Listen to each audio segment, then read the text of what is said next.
Hey, Southside family. Welcome to our podcast. This is Southside, where we get to know more about the families here at Southside. Let's get into it.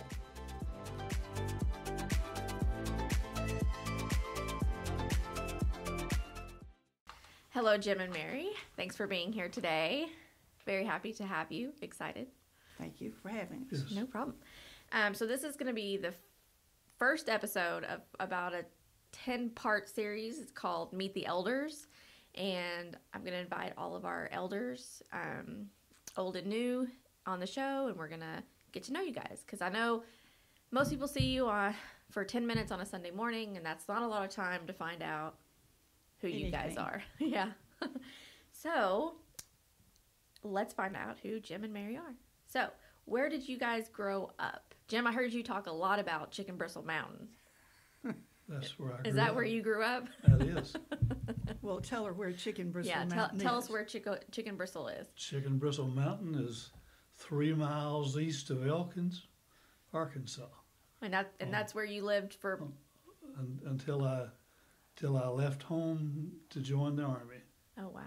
So, what, like 18? 17. 17. And Mary?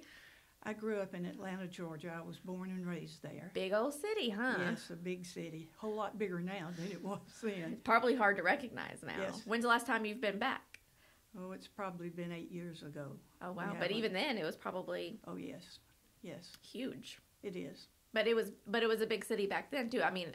Yes, it was. Versus Chicken Bristle. Oh, yes. There were probably about 7 high schools in the Atlanta area. Wow. And when did you leave Atlanta? In 1970, when Jim and I moved to Rogers. Okay. Did you guys meet in Atlanta? Yes. Yes. Okay, tell us about that. How did you guys meet? On a blind date. Oh. My best friend and my roommate at college was dating a boy in Atlanta, and we were in Athens, Georgia, at the University of Georgia. And homecoming was coming up, and she wanted her boyfriend to come up for the weekend. Mm-hmm. And he didn't much want to come without somebody, so they set me up. And she didn't much like the guy I was dating. So they set me up with a blind date with Jim the weekend before homecoming. And so in college? You were in college? I was in college, okay. Yes. I was a senior in college. And I went on the blind date with him, and I thought, do I want to ask this guy to homecoming? And I wasn't, first time I'd ever met him, I wasn't sure. So as he walked me to the door after the date, and they were waiting in the car, my friend Betty Ann and Floyd. And Jim said, now, you want me to come to homecoming? So I thought, what am I going to do now? Just tell him yeah. So how old were you guys then? Well, I was a senior in college. How old was 20, 21? 21, probably. You guys are the same age? No, she's a year older than I am. I'm a year and 4 days older than he is. Okay. I found that out after I'd started dating him, and I almost stopped. Oh, no. Couldn't resist Jim, though. Well, I guess. Was he a good sport at the homecoming? Yes. We went to the football game, and I think Georgia won that year, their homecoming game. And back then, dormitories were men's dorms and women's dorms. Mm-hmm. And we arranged for them to stay in the men's dorm the night they were up there. Mm. And so they spent Saturday night up there. There was a big dance, I think, after homecoming, but we didn't go to that. We just went to the game, went out to eat, and then just partied around for a little while. Yeah. And you were in Atlanta because of the Army? Yes. Okay. Yes, the Army moved me to Atlanta. And the friend that set you up, was he an Army friend, or was he? Yes, he and I was in the Army together. Okay. And awesome. Betty Ann, my friend, had met him through a mutual friend. Mm-hmm. That they worked at the Benton County Airport. Fulton County Airport. Fulton County Airport, not Benton County. I'm in Benton County now. And they worked together. And Betty Ann's friend, who was quite a bit older than she was, he and his wife, he knew Floyd and Jim, and he introduced Betty Ann to Floyd. Okay. And they started dating and eventually married. Right. And they set me up with the blind date with Jim. And we eventually married a couple of years later. Okay. And so you were in college. What were you in college for? I got a BS in college from the University of Georgia. Is that a business degree? No. What is that? What's a BS? Just Bachelor of Science Oh, a degree. Bachelor of Science. Okay. Yeah, and can't remember what it was. Zoology. Zoology, yes. The study Really? of bugs. Study of bugs and animals. Interesting. My mother was a nurse, and I had two aunts that were nurses. And I thought I wanted to be a nurse until I got to college age, and then I thought, what if a patient dies on me? It'll freak me out. Mm-hmm. So I changed my mind and didn't go to nursing school. But after I finished and got my degree at the University of Georgia, I went to Emory University, which is a medical school and a college in Atlanta. And I became a registered medical record librarian so I could work in hospitals. Okay. But your degree is in zoology, so Yes. do you still know a lot about bugs and animals? No, not really. That's interesting. It's interesting that they had that degree. I mean, Well, I was And gonna. that I you- wanted to major in biology, oh wow. and they didn't have a degree. University of Georgia didn't have a degree in biology, so zoology was as close as I could get. Yeah. And Jim, did you go to college or did you just go to the Army? Well, after I got out of the Army, I went to college for a while. I did not graduate, but I got a couple of years of college credit at Georgia State University. And Georgia Tech. You went to Georgia Tech too. But no graduate. But you're a man of many talents. There's no one degree that would have done it for you. So, you guys dated for a couple years and then got married. So what year did you guys get married? 1958. So that is how many years now? No, 58. 62? 62. Almost. November will be 63. 63 years. That's amazing. It's amazing, isn't it, that I stayed with you that long? I've been working in the same office as Jim for a while now, and And you can agree with me, can't you? He's a pretty good guy. that's a lot of memories and time, and that's awesome. Yes, Awesome. it is. And how many? Tell us how many children you guys have.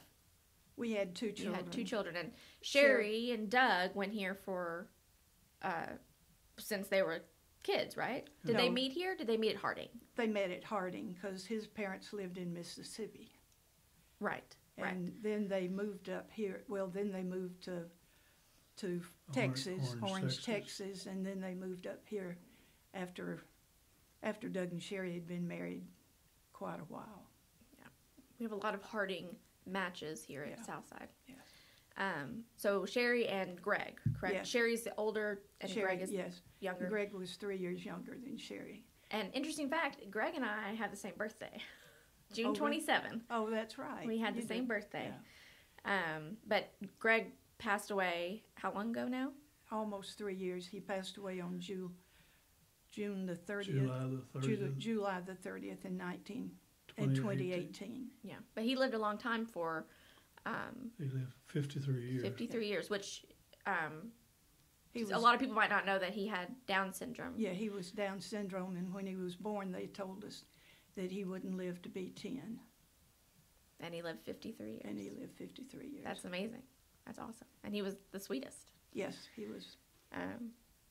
And a lot of people grew to love him here at Southside. Yes, So, and he loves Southside too. yes.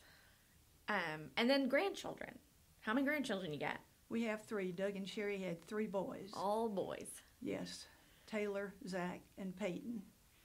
And they were thinking about having only 2 children, and after they got 2 boys, Sherry decided about 5 years later that she'd try again and see if she could get a little girl.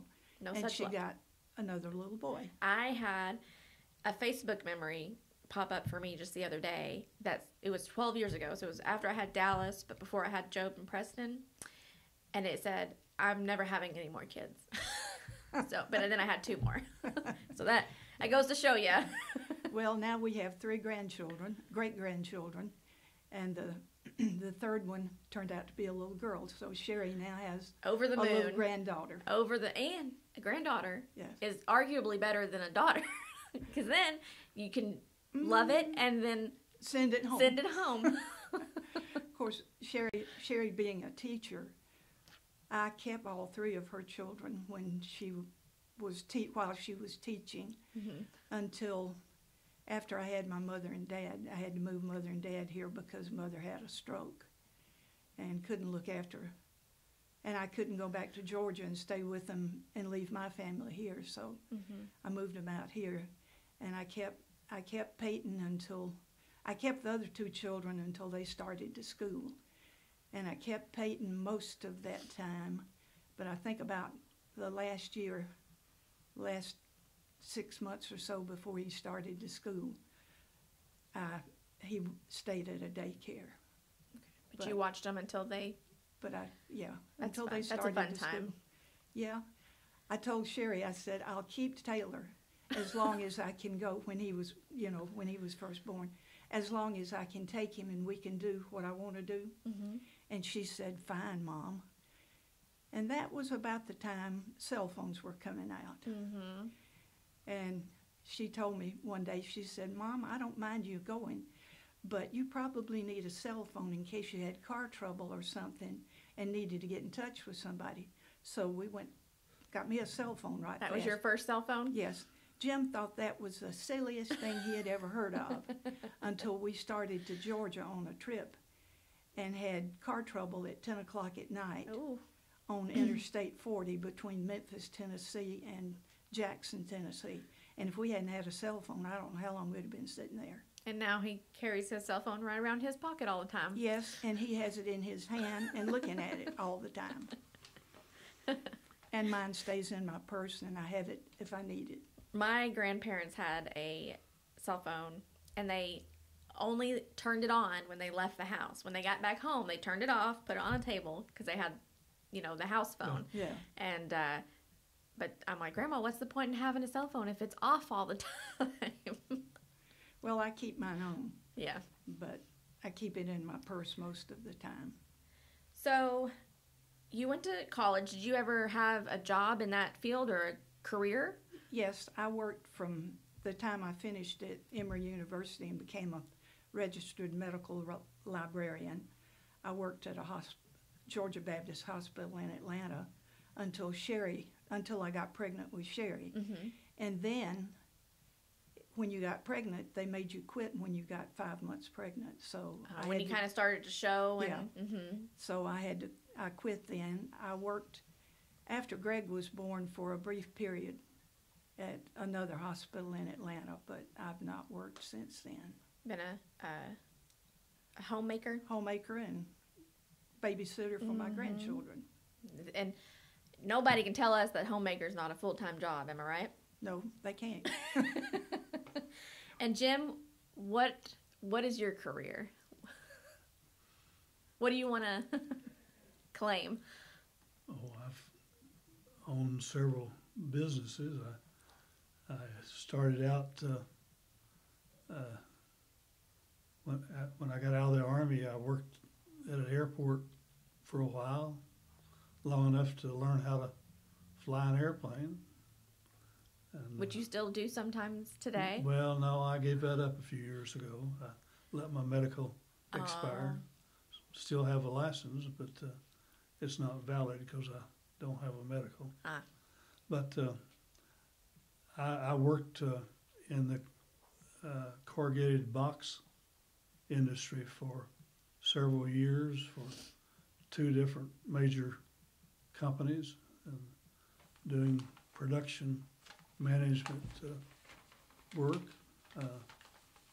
Was officially called an industrial engineer. However, I never really went to school to learn how to be an industrial engineer. But your experience got you there. But I was given the opportunity to learn how. I worked with 3 different companies that called me an industrial engineer, and all 3 of them, the responsibilities and work was completely different, even though it was all titled the same. And then? And then I decided to They quit transferred working him for- out. One of the companies transferred him here to Rogers. That's the reason we That's wound what up here. brought you here? Yes. and then I decided to go to work for myself. And I worked at several things. What I know of is insurance, right? You did some insurance. At one time, And the health food store. yes. And now you kind of are in church management. Before those stints, was a bail bondsman and a private investigator. How was that, Mary? That is so interesting. Well, he got called out at all times, hours of the day and night when he was that. Was it hard someone that is kind of a jack of all trades and into one thing and another, was that kind of hard to sit back and say, yeah? Well, that was just Jim, and of course I had 2 children to raise, and he just did what he wanted to. And he's always been a very independent person and does what he wants to. And that takes a very special person to be able to Live with him. Well, to be, like I personally, I'm a planner, and that feels like not having a plan. When he's like, "Oh, I want to try this now," that's kind of scary. Well, so he usually had it all thought out before he told me a lot about it. yeah, he's always thinking. Yeah. And outside of work and careers, even though your career is probably a list of your hobbies, what are your hobbies outside of work? Oh, Flying airplanes. That used to be. I used to go out at least once a week and fly around a little bit just to keep my hand proficient.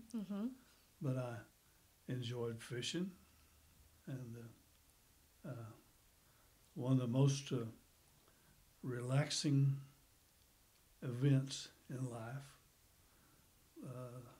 A lot of times I've got up early, just as the sun was coming up, and drove to the river, and I went fishing all by myself out on the riverbank where you could hear the wild turkeys holler, and sometimes run a deer out of the bushes, and it's just a very relaxing.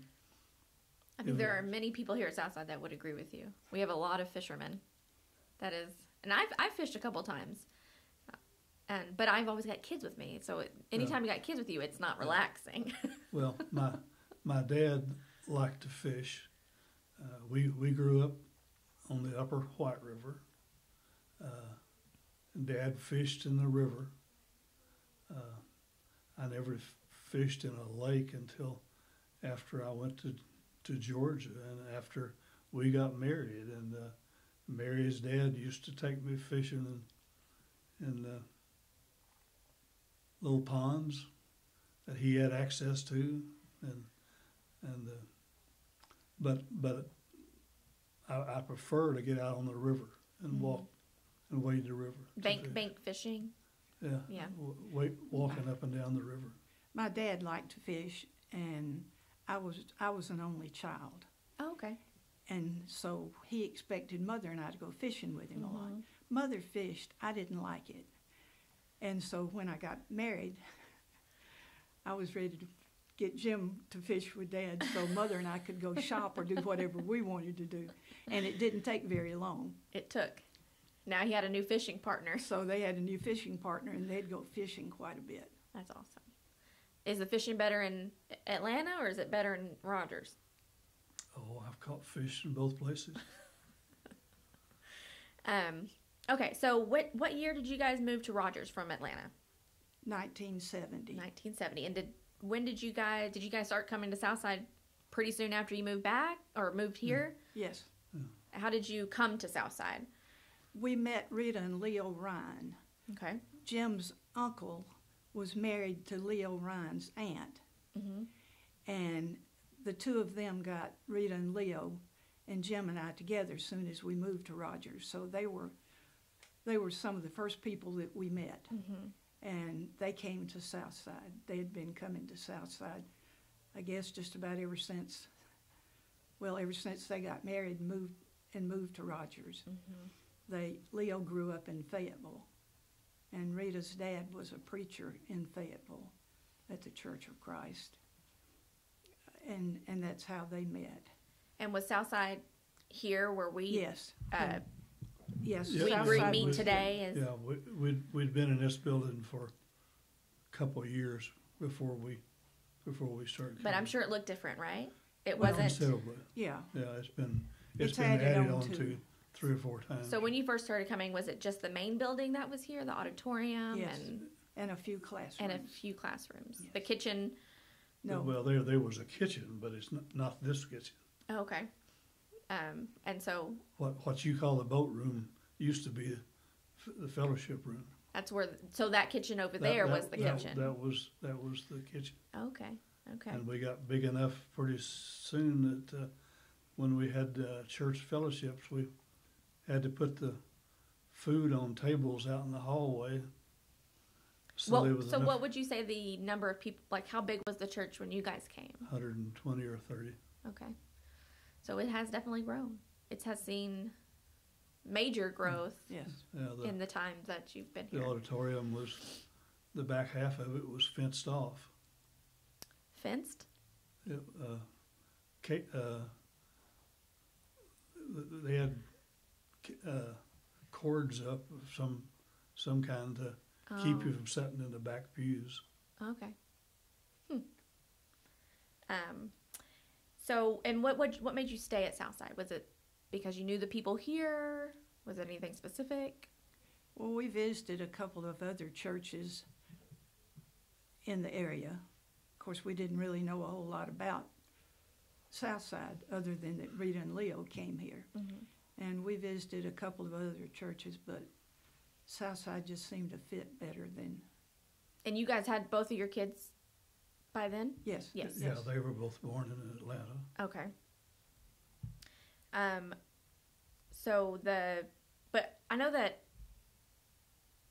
that the gym was added on later, and the children's classrooms were added on later. Yes. Even at one point, the children's classrooms were outside. Is that correct?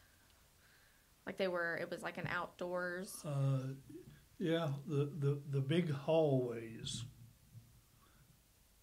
The original building was the auditorium with a row across the east side that had the foyer and some classrooms on both sides. And then we added on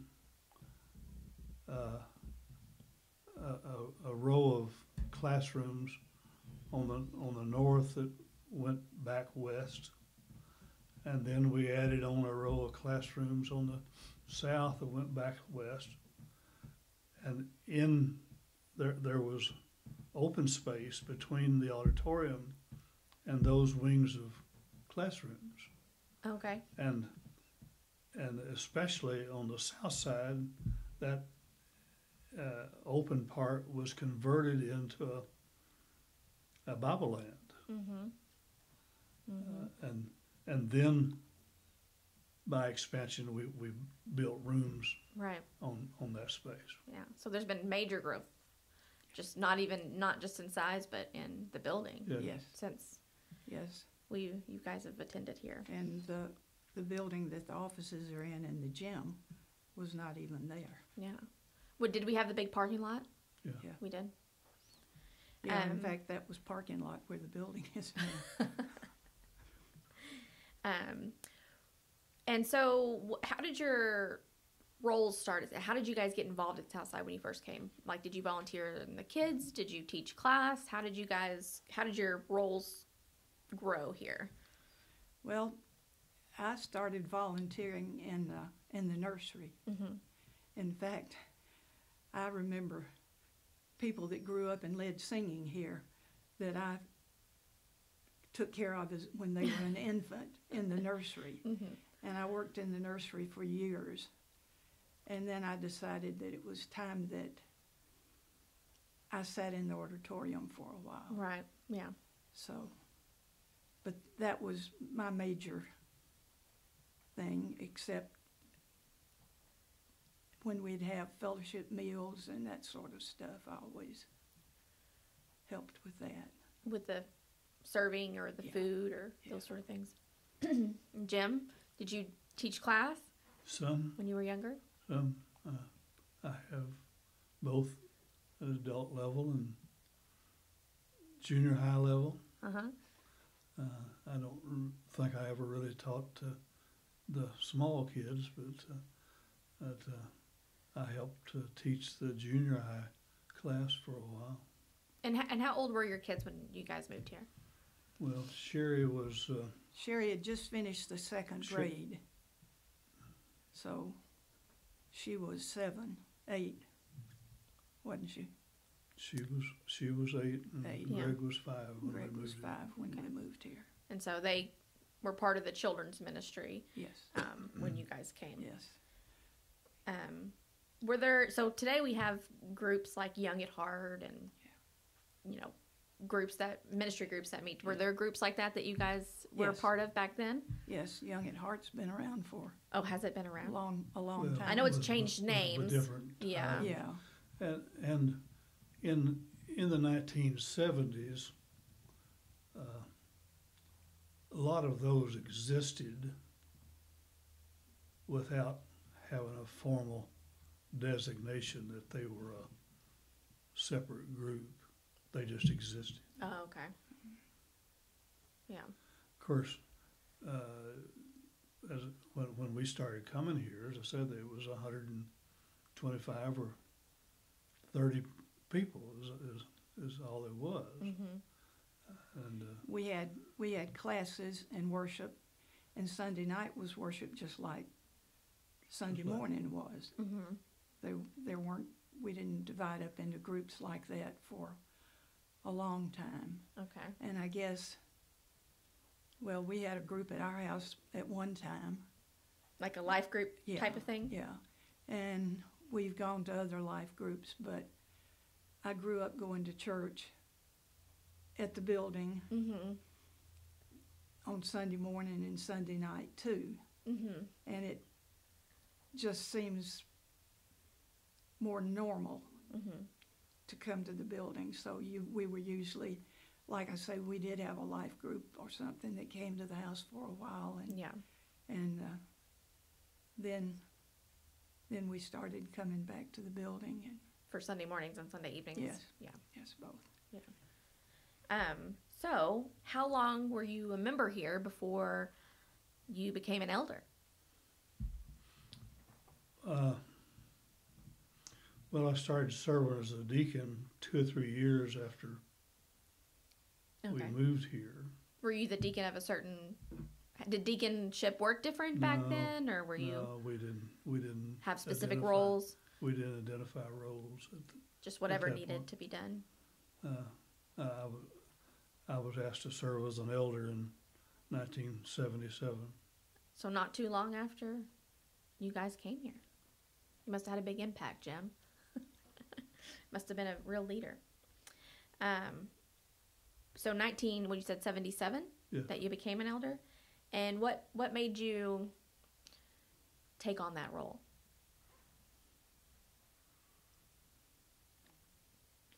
A challenge, I guess. Did you see a need here at Southside for? So how old would you have been then? In your 40s? 41. 41? So pretty young for an elder, which is good. You need some young thinkers in there. Were you one of the youngest ones whenever you became an elder? Oh, there was 3 of us that were appointed at the same time, and one of them was almost the same my age. He was a little older, and the other one was 2 or 3 years older than that. So we were all in our early 40s. Are any of the elders, current elders, are any of the elders that we have today the same elders that were there when you started? Yeah, Lawrence Wagner was an elder then. Wow. Lawrence he's been an elder for a long time. I think it was 51 years. He started serving in 1970. Yeah. So Lawrence you and Lawrence have grown up as elders here at Southside. Been through a lot. How has the eldership here at Southside evolved over the years? Did it look different then than it looks now? Did you have more elders then, or we have more elders now? Oh, it's gone through several cycles of change. In fact, Mary was looking at some records last night. There was one time we had, I think, 12 men serving as elders. When I started serving, I think there was 3. 3 elders? And there was 3 of us were added. But for a long time, 5 or 6 was usually the maximum number. Okay. Do you think that the need for more elders grows as the congregation grows? As we learn how to serve, yes, yes. And Mary, how did you enjoy or find being an elder's wife? Well,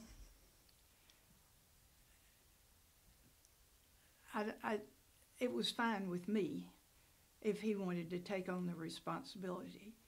And Jim is not much of a talker, so he didn't come home and discuss what the elders discussed with me. Right. And when he first became an elder, it was real evident that everybody thought that he would, because women would walk up to me in the auditorium or after church and say, "What did the elders decide about this?" or "What are the elders going to do about this?" And I could look at him and truthfully say, "I don't know," because he didn't discuss what the elders talked about with me until it was talked about in church where everybody heard it. I guess if I'd ever stepped on his toes and started doing something that the elders were talking about, he probably would have had a few words with me then, but Yeah. I tried to be a good Christian person and take care of my children and look after Jim and do what I could at church. And that's a good role model, and I think that's part of an elder's wife responsibility is to be a role model for the younger, generation. How to be a good wife and a good Christian and those things. And Well, I try. yeah, we all try the best we can. That's right, we do. But then Jim's not much of a talker. Yeah. At home. Yeah. He's probably not around here either. I don't really know. He gets pretty deep in his work. Yes, he does. But I've heard a lot of good stories about the submarine and the river. Right? Was it a submarine in the river? Yeah, I was suckered into that one time. So I have just a little.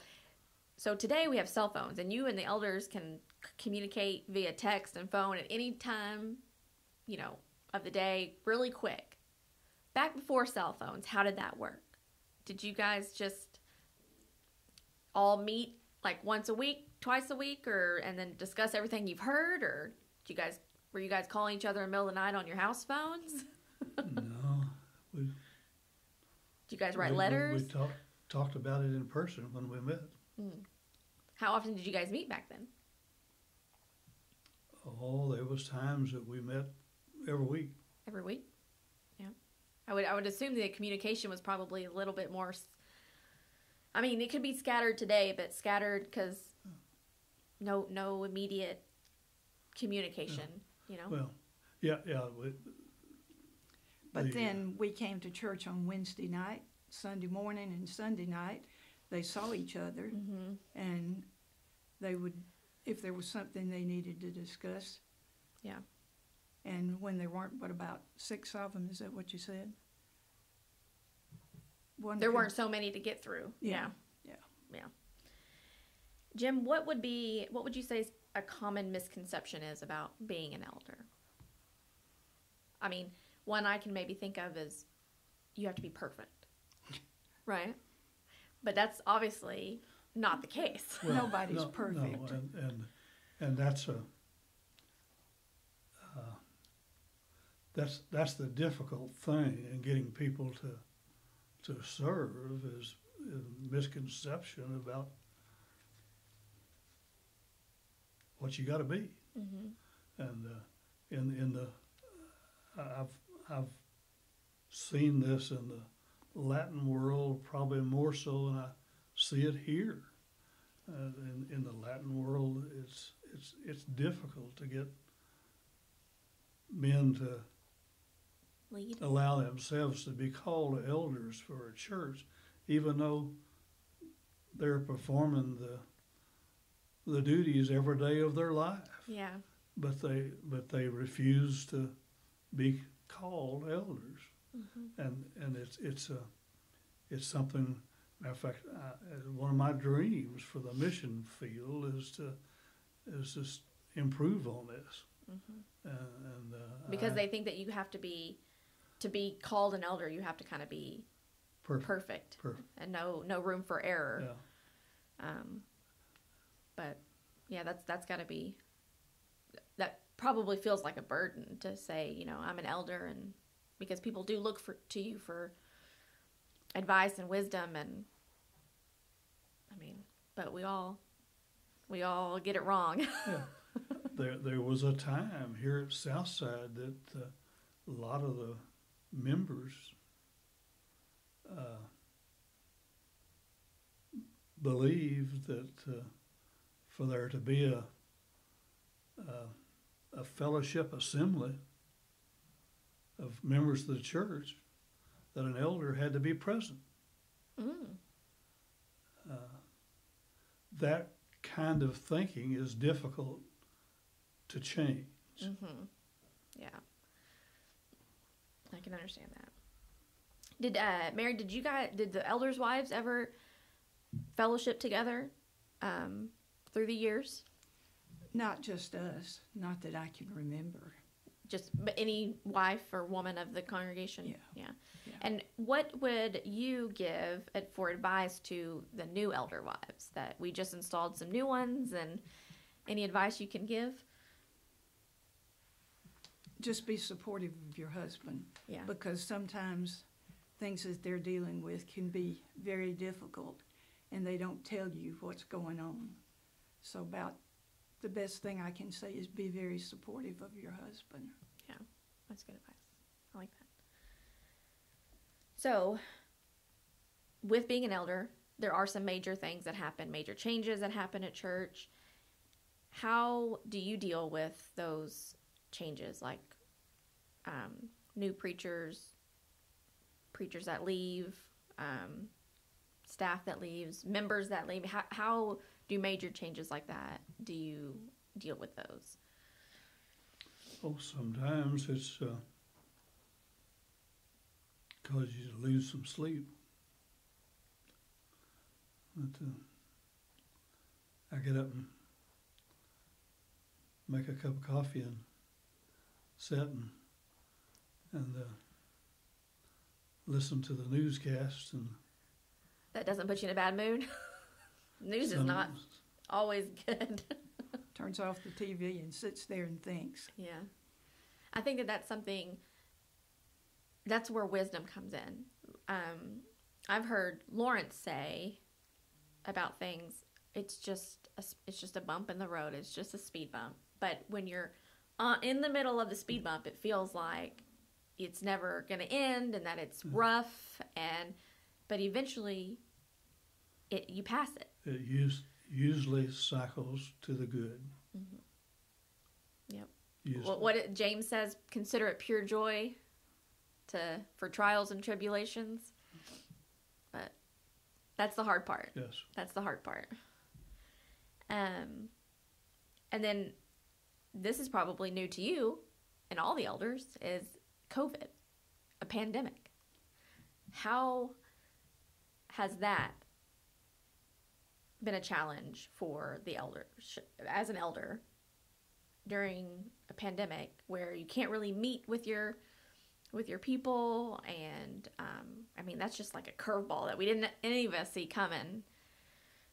How is that? Oh, it's been used by Satan to put a wedge in the church.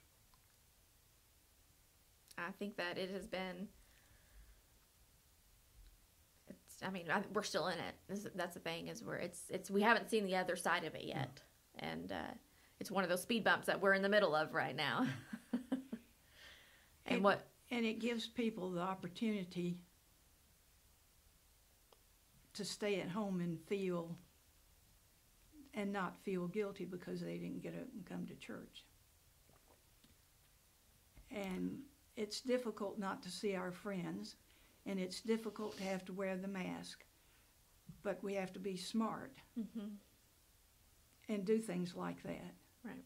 And it's difficult not being able to get out and do what you want, and difficult not to see people and not to worship like we used to. Yeah. Even today, it feels like this past Sunday where we had classes back, and it felt like we were getting closer. But as long as we stay smart and we will see the other side of this, and hopefully for the good. Yes, hopefully for the good. I'm convinced that we will. I'm the kind of person that I'm ready to get to the end of it. To change quicker than a lot of us want to. Yeah. So have there been? Is there maybe another example that the church went through a major change that felt like it was never going to get better, but it did, that maybe we don't remember because it was before our time? Oh, there's been a lot of personnel changes. Some of them were easy and some were difficult. But usually the cycle on the other side was positive. It's the waiting game. That's right. And being able to see the light even when it is dark. Well, we have to have faith that the good Lord is going to take care of it, and He'll take care of it the way He sees fit. Not necessarily our way. Yeah. May not be our way, but we have to have faith that that's what's going to happen. And it usually does. Yeah. If given time. So when you became an elder, did you have a certain goal that you had for Southside when you became an elder, or and if you did we meet that goal? Are we still working on that? Oh, we're still working on it.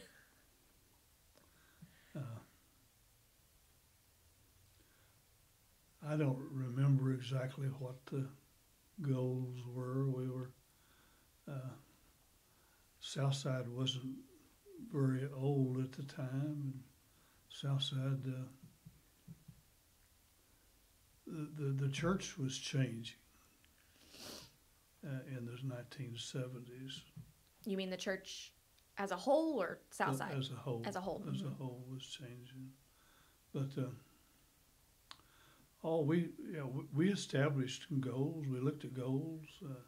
I think the big thing that I remember that we talked about as a group of church leaders was outreach. How do we reach out to others, and I think that Southside was fairly successful in reaching out to the community of Rogers and beyond. Can you give us an example of what we did for outreach locally back then? The bus ministry, The bus ministry. a youth ministry.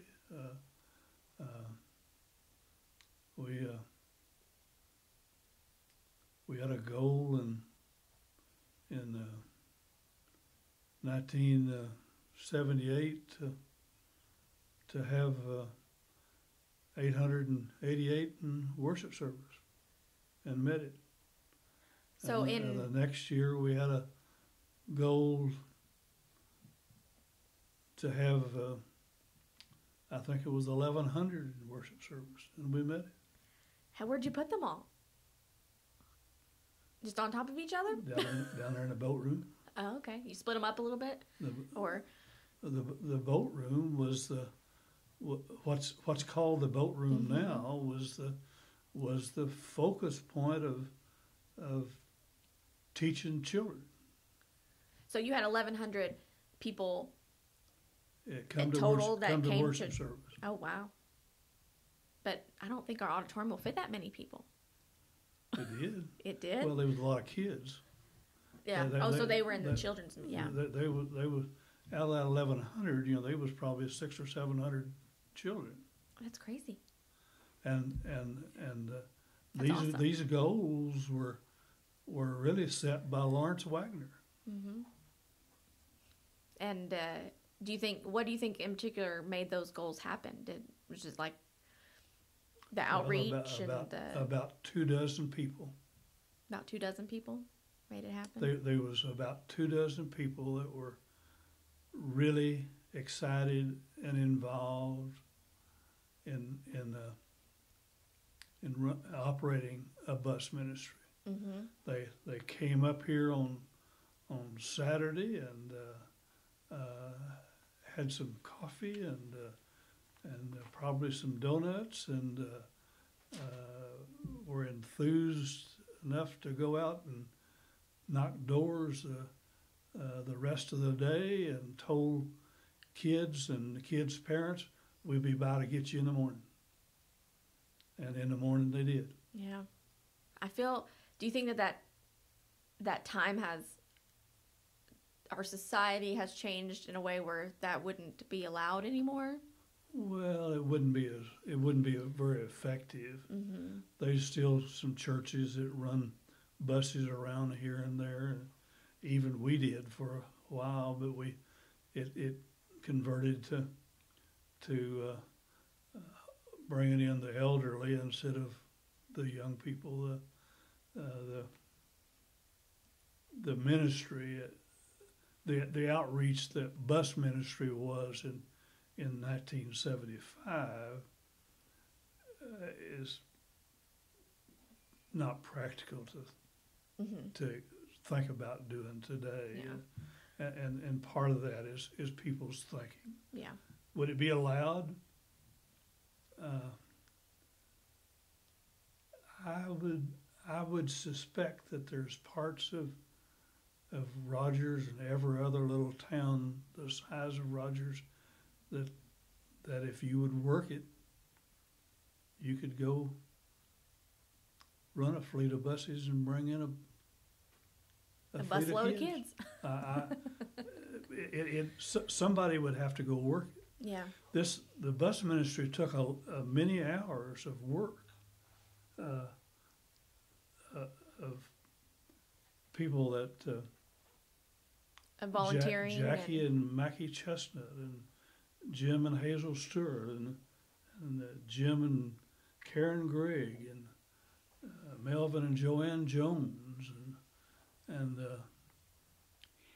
they even took children with them, or teenagers, because our daughter Sherry worked on the bus, and so the youth ministry helped with yeah, yeah, and visited on Saturday with Jim Stewart and lined up people and then she would help teach on the bus while they were gathering. Was when they were bringing the kids in. The teacher was standing up there in the front of the bus teaching a Bible lesson. It's fantastic. Yeah, I think, volunteering has been on the decline in people's lives. I mean, people are so busy with other things that it's just another thing for them to do, and maybe our mindset needs to change on those sort of things. But I think the people that actually get up and do the work is what we need. As elders, we had to change, or we did change our method of contacting people several times. There was a time when every week we would meet up here at the building, and someone would prepare a list of family names, and we'd go out and knock doors, and I think they were still doing that when Bob and I moved back. Jim Stewart, I believe. Jim Hammond. Jack Hammond came and knocked on our door. That was just not even 10 years ago. Well, there was a time when all the elders and other men gathered and done this every Monday night. But as time changed, people weren't at home, and at the time we tried to visit, that was when, if both parents were employed, well, that's the time they were trying to feed their kids and get them to bed, and it just became not as effective, not as practical as it was at one time. But now we've got the cell phones, and we can call. This is why we've hired Ocean Craig to push the buttons and send out message over the media. And where at one time we got in our car and drove to people's house and was that voice. Yeah. Time changes, and it changes things. Yes. What would you say? What do you have? Do you have a goal now for Southside that you'd like to see? 600 people. 600 people. And how can we get there? How can we help that goal? We've got to teach and stand on the scriptures. Keep our values. We condemn tradition, but tradition is what has kept this world together for 2,000 years. Mary, you have some goals that you'd like to see? Yeah, I'd like to see us back to where we used to be. Mm-hmm. First, we've got to get this pandemic over. And as people stay at home more and don't get out and don't go to church, and we don't, well, I find it difficult with this pandemic, staying at home so much, and I get bored. I don't like to watch TV. But to sit down and read my Bible and not have somebody to discuss it with when I'm doing that leaves a lot of questions in my mind that when we have Bible classes and have discussions on certain scriptures, and you can always bring up one or tell the elders that you'd like a study on this or that. It makes it easier on all of us. Mm-hmm.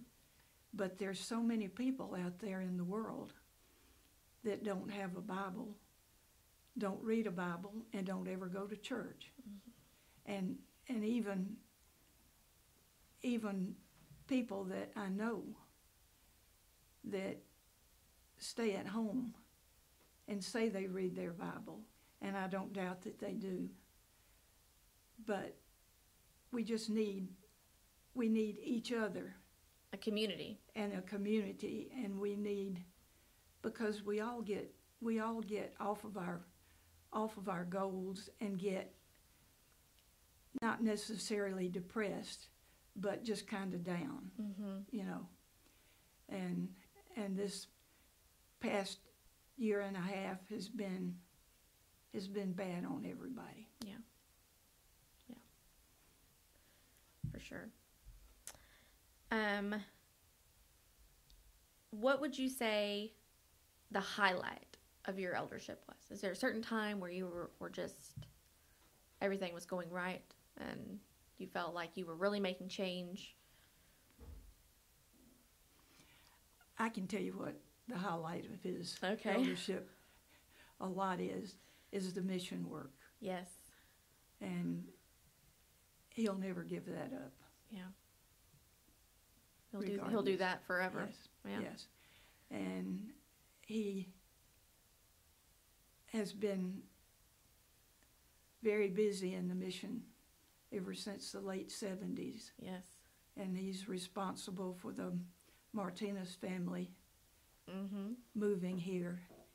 And losing Victorino has been a real bad time for Jim, Yeah.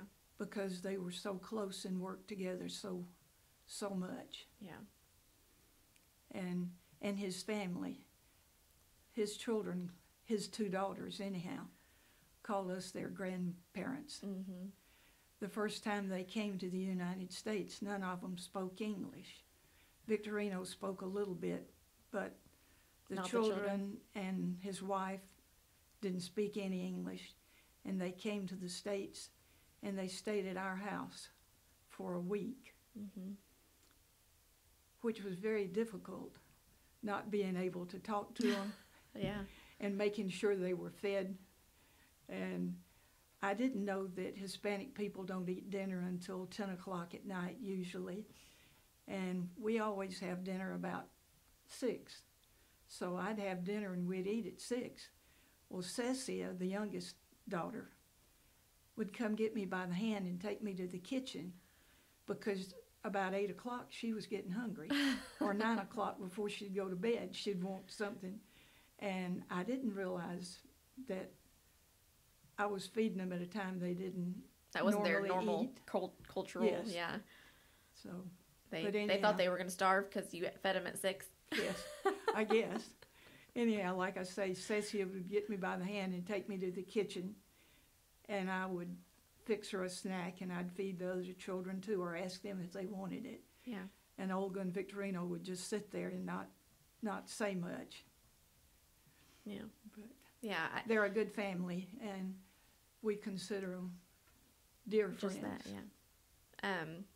I think we're going to have a whole other episode about missions, because there's so much to go through. But I do know that you were a major part in starting that, and that was, you said, the late 70s. Yeah. that started, and that was a major thing, wasn't it? Yeah, about the time that I started serving as an elder in the middle 70s, Southside was involved in a discussion of outreach. I mentioned that earlier, and part of that outreach was, what do we do in missions? And we made some, to ourselves, we made some commitments about how much of our budget we were going to commit to missions, and where were we going to go do it. And we and there's a lot of places in the world that mission work is productive and is needed. We decided that for us, the leadership at Southside at the time, that we would prefer to find a place to work where we could be involved. Mm-hmm.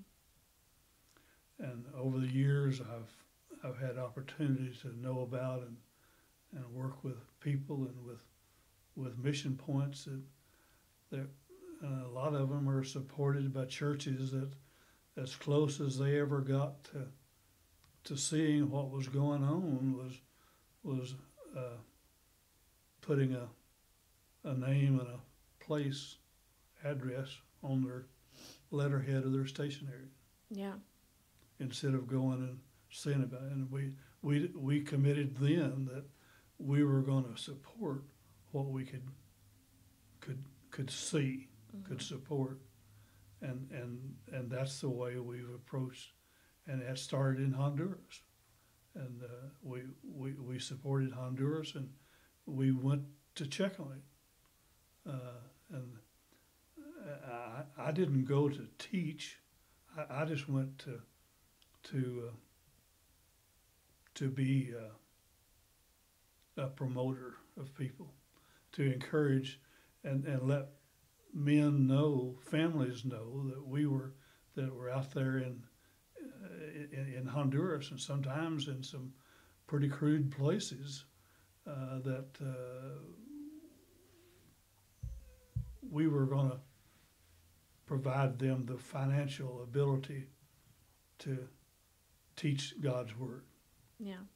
And that grew into the Martinez family coming here, and that grew into a Spanish worship service here, and that grew into a whole Spanish church. And I think we will get into that in our own separate missions episode. But for now, I think that kind of wraps up. Is there any last thoughts that you have about your time here at Southside? Or I learned more about you today than I knew, so that's hopefully other people do. Southside has a future, but I can't overemphasize the fact that we've got to be careful that we don't trade values for the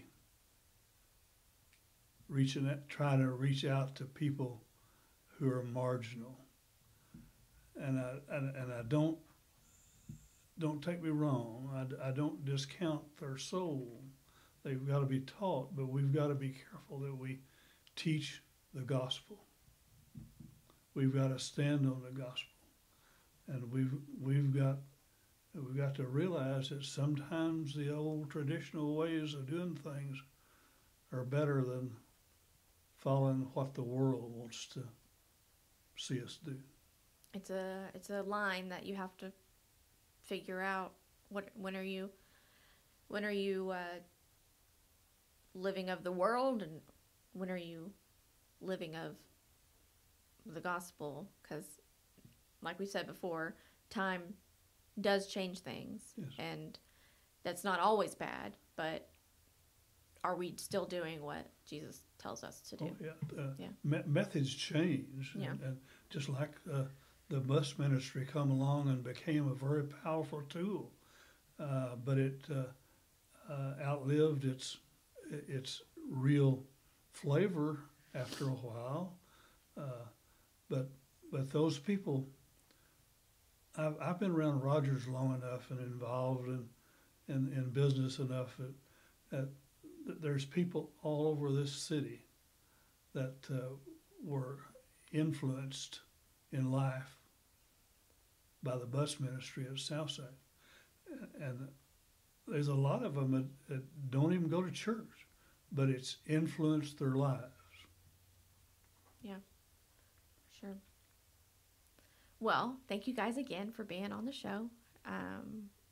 And I look forward to having you on again. Thanks, guys. Thanks for listening. We'll see you next time. You can find more episodes by visiting our website, our YouTube page, and our app.